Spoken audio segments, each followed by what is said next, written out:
You cannot be offended by somebody else or something that someone else says unless you agree with them. Let me say that again. You can't be offended by somebody else unless you agree with what they are saying about you. This is one of the most powerful truths that I've come to learn and internalize about taking feedback personally, being triggered or responsive to other people's feedback in the world at large.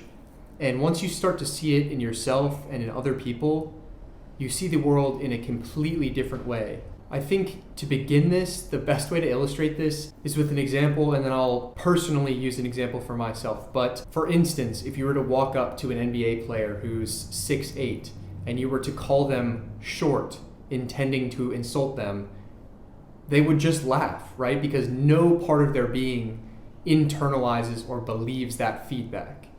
But if you were to walk up to the same person and say that they're skinny or they're stupid, and some part of them believes that, or they're insecure about maybe having a slender build, or maybe they didn't do very well in school and people told them they were stupid, so they agree with that kind of feedback inside, then that might trigger them and actually piss them off. The first one is so unfounded and not grounded in reality that it's actually laughable. Now, the interesting thing is the second insult might also be pretty ungrounded in reality. It might not even be true at all. Maybe they have a massive IQ, but they've been told their entire life, or they agree with the fact that they're stupid internally. So it's equally rooted in untruth, but because they agree with it, because they're complicit in that statement, it creates and elicits the emotional response of feeling less than, getting angry, reactive, etc. And if you've ever tried to insult somebody, I had 2 younger brothers, there were times where I was intentionally mean to them, or even in school, right? Everybody's played the bully maybe one time or another, trying to hurt somebody's feelings. You don't go for the thing that's completely unfounded. You don't tell the objectively attractive person that they're ugly, but you might call them dumb. Just like you don't tell the super overweight person that they're skinny or they're stupid, you call them fat. And because you know that's a pain point for them, you're hurting them. But what's interesting, even about the words I just used, a pain point, is that you can't cause pain to somebody else. You can only poke on wounds that they already have within them. So for myself, I always knew that and got external feedback and had it reinforced over and over and over that I was a smarter kid. So anytime anyone called me stupid, I could just laugh it off and not internalize it at all. Just like as a goofy jest, right? Like it's as if it had no ability to enter into me because it was completely ungrounded in truth. But I had always, since a young age, been insecure about being kind of a chubbier kid. Even though I wasn't that drastically overweight, it was something that I internally agreed with. I always was slightly insecure with my body, pulling my shirt off my body. I was never really comfortable in my own skin for a long time. So anytime I would get feedback like that, because I agreed, it hurt. But it was only because I agreed. And so the lesson to take away from this is that no one is actually going to hurt you, and no one is actually capable of hurting you. No feedback outside of yourself can actually cause damage to you. But you, with your belief sets and your belief systems, can damage and wound yourself. And it is by poking on that open wound that other people are able to inflict discomfort or pain or anger or whatever the negative set of emotions are. And vice versa, you can do the same to other people, but nothing anyone else says about you has anything to do with you. It's about their internal state. They're trying to cast or project their negative internal state, their lack of self-love, their doubt, their fear onto you, but it only becomes internalized for yourself if you agree with it to any extent at all. Now, belief and internal belief is a complicated subject. Some people would say that we can't really choose our beliefs at all, and there are some degrees to which I agree with that. But what I would say is it is the unconscious beliefs that are the most true and the most internally emotionally felt. And we can begin to rewrite the unconscious belief system using the conscious mind by drawing attention to these moments, and especially, as I talk about all the time, auditing the language that we use. Do not allow yourself to speak to yourself in a derogatory manner, even if it is just your internal monologue. Don't say that, say you're in school, you get a problem wrong or you do poorly on a test. Oh, this always happens to me. I'm so dumb. I wish I was like the smart kids, stuff like that. And it's not particularly helpful to lie to yourself or just say words that you also don't agree with internally, because then you're just using your mouth to make noise, but you're not helping. You can't say, if you're overweight and you have no evidence to say that you're not, you can't just say, I'm a fit person, I'm a healthy person. But what you can do is speak in the affirmative in the direction that you're trying to go. I am becoming healthier every single day. I am moving towards a healthy weight. I am becoming more and more financially abundant every single day. And this is where I would divert from someone like a Hormozy, who says you don't get confidence from shouting affirmations in the mirror, but by giving yourself evidence. I would say that you do get confidence from shouting affirmations or repeating affirmations to yourself, because it is the words and the beliefs that empower you to take the action in the first place.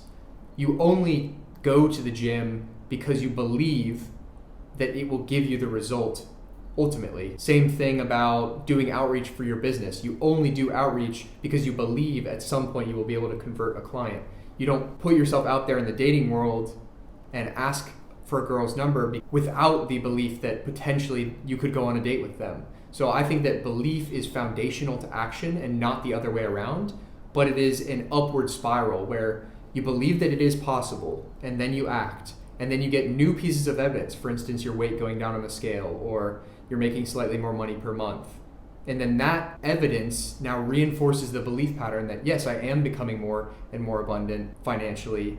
I am becoming more physically fit, which gives you the energy and impetus to take the next action.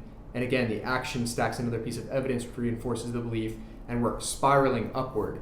The same works in the negative, which is why it's important to use our conscious mind to, when we are in that low state, attack that negative belief with positive affirmation. You're actually going in and hard rewriting the code of all the shame, the limiting beliefs, the feeling less than, whatever's in there from childhood, early schooling. Maybe it was a malicious teacher that cast horrible black magic spells over you, telling you that you're dumb, you're less than, you're going to be in the decelerated program, you need to go learn with the special kids. It's unbelievable the malice and evil that even the people that we love, family members, will cast over us. A lot of it may be unintentional, but it's just the way things are. People have no filter for how powerful their words are, and especially when you're young, that's all you have. You accept it as truth. You take on these agreements, this programming, and then once it's in there, it is only through becoming aware of it and then choosing to consciously rewrite that you can begin to unlearn and then relearn new truths about yourself that are actually empowering. And then you become disciplined about the way that you use your language. And again, you start using the words differently. It gives you more confidence to take action. The action gives you evidence, reinforces the belief, and then we're spiraling ideally in a direction that we've designed for ourselves, versus just staying in this state where we're a complete victim to what happens. We're super reactive when other people say things to us. Other people can give us offense. You'll notice the phrase, don't take offense to this. No offense taken. What does that even mean? Let's pay attention to that phrase. Offense can only be taken. It is a voluntary receipt. Someone throws words at you, positive, negative, otherwise. You have to voluntarily receive it. And remember where we started this, you only receive the things that affirm your pre-existing beliefs about yourself. You're only going to take in things and internalize things that seem even somewhat founded. If someone were to come up to me and say, Zach, you're very dumb. No part of my being believes that. So it wouldn't even go past skin deep, right? It would just be water off a duck's back. But if someone were to come up to me and say something that is something that I've struggled with or had beliefs about, like I said, I used to have tremendous lack of confidence around my body. If they were to say, Zach, you're looking a little chubby, Zach, you're kind of a fat kid, or are you sure you want to eat that? Like these types of little jabs and feedback, that stuff used to hurt me because I believed it. Some part of me agreed. Again, it doesn't hurt me because they're saying it. They're just saying words. Just like, hey, you're dumb, hey, you're fat. Those are just words from other people. It's only the ones that I agree with that hurt me. I hope this is making sense. And for you, I would encourage you that anytime someone says something to you, whether it's intended to hurt you or unintended, they're just giving you sort of feedback, but it does cause some sort of visceral, painful, reactive reaction. You get angry, you get sad, you feel less than. Bring awareness to that and say, in what ways do I agree with this? In what ways do I think that they're right? If someone calls you lazy and that triggers you, is it because they said it, or is it because you believe that you're a lazy person? And are you giving yourself evidence in the contrary? Are you actually taking action every single day? Or are you consistently showing up below your potential, which reinforces to yourself that you are a lazy person? And again, we're negatively spiraling. You believe you're lazy, you don't take action, showing your subconscious that you're lazy, you don't take action, and you're spiraling downward.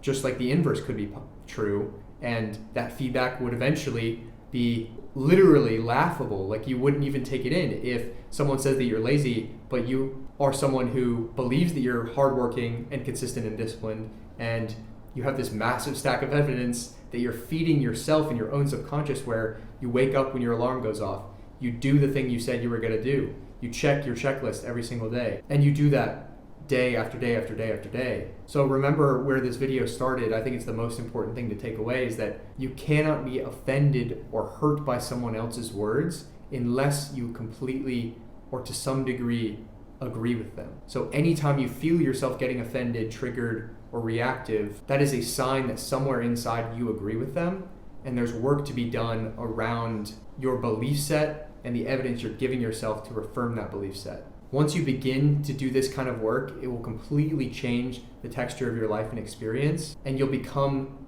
absolutely, for lack of a better word, unfuckwithable from other people. The feedback does not even go skin deep, and it changes the way that you experience life, because no longer can anyone, loved one, stranger, friend, ever give you feedback that shakes you from your foundation of self-belief and self-love. If you're looking for more on this kind of topic, let me know if you want me to do a podcast on it. I would also recommend reading a book called The Four Agreements as a great place to start. It's one that I go back to multiple times a year. Otherwise, comment below what you thought, comment below what you want to see, and please subscribe to the channel if you're seeing this. Apparently, I just went on analytics for the first time, and turns out a fair amount of people that watch are not subscribed, so it would help me a lot if you did.